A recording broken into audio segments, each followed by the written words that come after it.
जिसने सबका घर बसाया उसी का घर उजड़ गया। शहर के एक सम्मानित परिवार में रहने वाली साक्षी अपने ससुराल में सभी की चहेती बहू थी। सास ससुर भी उसकी तारीफ करते नहीं थकते थे। उसका पति आदित्य भी उससे बेहद प्यार करता था। साक्षी का एक छोटा भाई अमन था। वही आदित्य की छोटी बहन रिया कॉलेज में पढ़ती थी। किस्मत का खेल देखिए, एक ही कॉलेज में पढ़ते पढ़ते अमन और रिया एक दूसरे से प्यार करने लगे।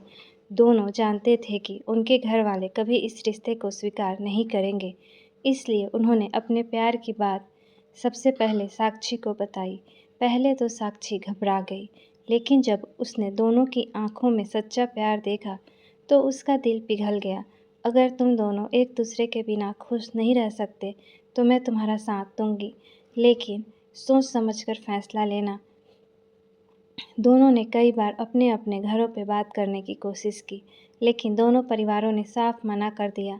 एक दिन हालात ऐसे बने कि रिया के लिए किसी और लड़के का रिश्ता तय कर दिया गया।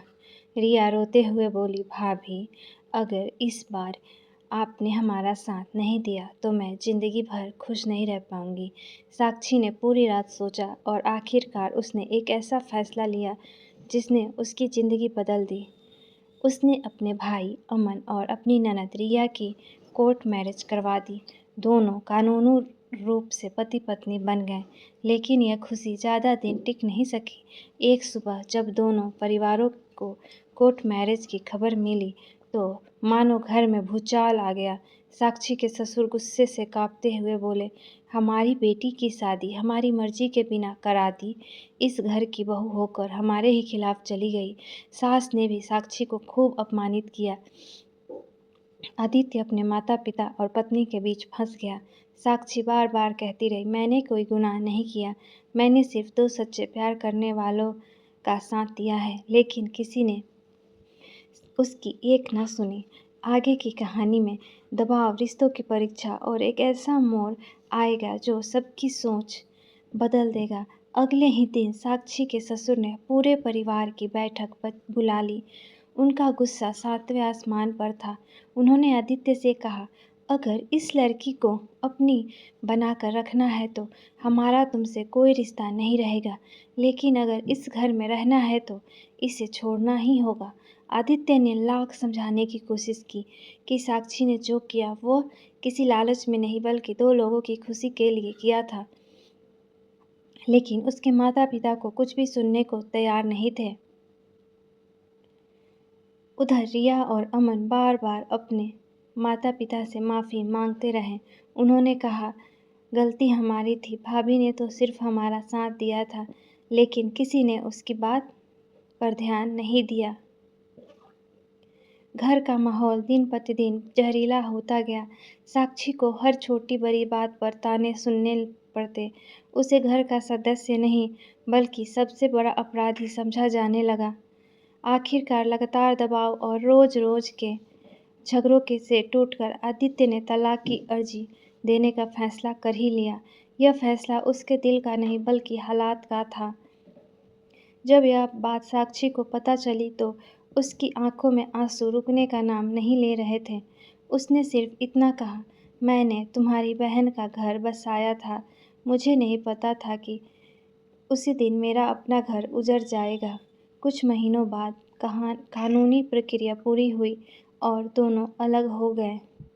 सबसे ज़्यादा हैरानी की बात यह थी कि जिस रिया की शादी के लिए इतना बवाल हुआ था, उसी रिया और अमन को धीरे धीरे दोनों परिवारों ने स्वीकार कर लिया।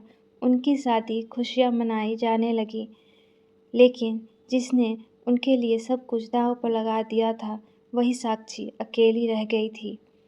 एक दिन रिया अपने भाई आदित्य के सामने फूट फूट कर रो पड़ी। उसने कहा, भैया, अगर भाभी उस दिन हमारा साथ नहीं देती तो आज मैं कभी खुश नहीं रहती।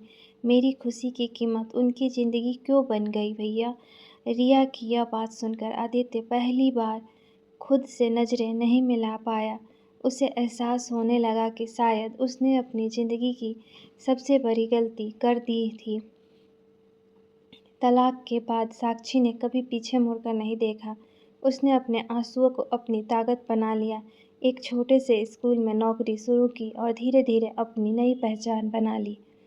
जो लड़की कभी अपने परिवार के लिए जीती भी थी, अब वह दूसरों की बेटियों की आत्मनिर्भर बनना सिखाने लगी। उधर रिया और अमन की शादी को 3 साल पूरे हो चुके थे। उनके घर एक प्यारी सी छोटी सी बेटी ने जन्म लिया। पूरा परिवार उस बच्ची पर जान छिड़कता था। वहीं सास ससुर, जिन्होंने कभी इस रिश्ते का विरोध किया था, अब अपनी नातिन को गोद में लेकर कहते थे, हमारी दुनिया तो बस इसी में बसती है। लेकिन जब भी रिया अपनी बेटी को देखती, उसकी आंखें भर जाती। उसे हर पल अपनी भाभी साक्षी की याद आती, जिसने उसकी खुशी के लिए अपनी पूरी जिंदगी दांव पर लगा दी थी। एक दिन रिया ने अपने माता पिता से कहा, आज मैं जो खुश हूँ उसकी वजह भाभी हैं।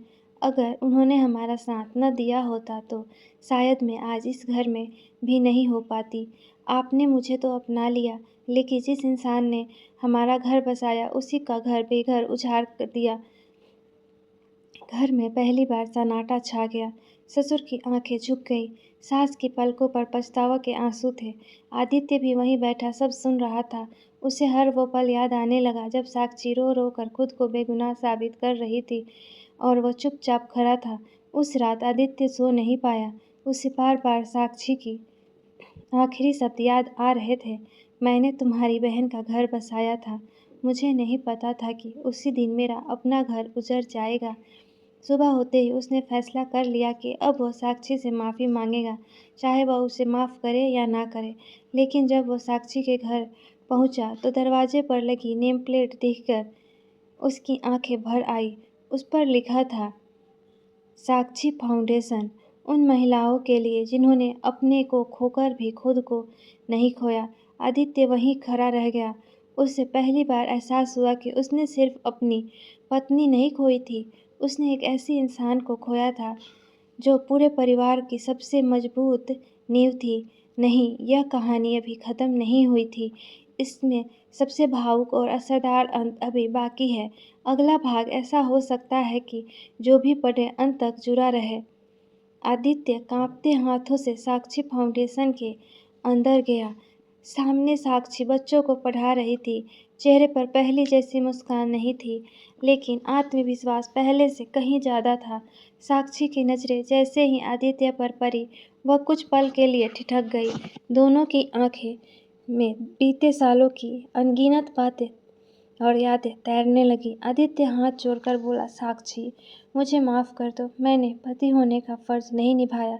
मैंने तुम्हारा साथ छोड़ दिया, जबकि गलती तुम्हारी नहीं थी।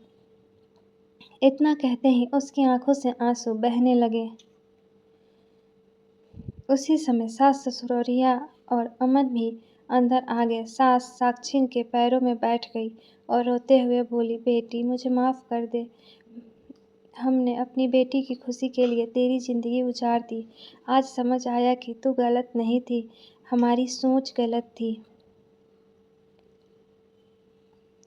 साक्षी ने उन्हें उठाया और शांत आवाज़ में कहा, जिस दिन आपने मुझे घर से निकाला था, उसी दिन मैंने समझ लिया था कि कुछ रिश्ते खून से नहीं, भरोसे से बनते हैं।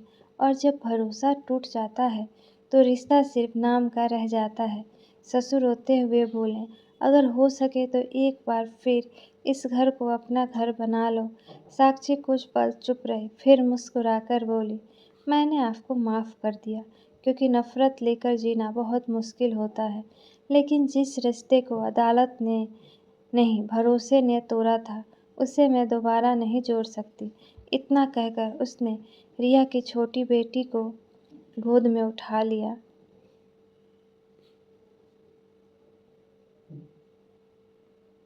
और बोली, बेटा, जिंदगी में कभी किसी ऐसे इंसान का दिल मत तोड़ना जो तुम्हारी खुशी के लिए अपनी खुशी कुर्बान कर दे। पूरा परिवार फूट फूट कर रो पड़ा। उस दिन सबको समझ आ गया था कि सबसे बड़ा रिश्ता प्यार का नहीं, भरोसे का होता है। और जिस इंसान ने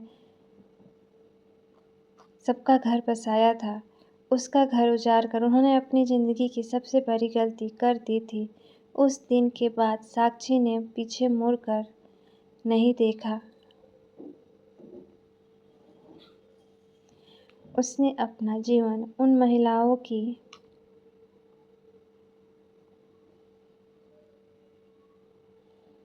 मदद करने में लगा दिया जिन्हें अपने ही लोगों ने ठुकरा दिया था। लोग उसे अब किसी की बहू नहीं बल्कि हजारों महिलाओं की हिम्मत के नाम से जानते थे। समाप्त। अगर आपको मेरी ये कहानी पसंद आई तो कमेंट में ज़रूर बताएं और चैनल पर पहली बार आ रहे हैं तो सब्सक्राइब करना ना भूलें। Thank you.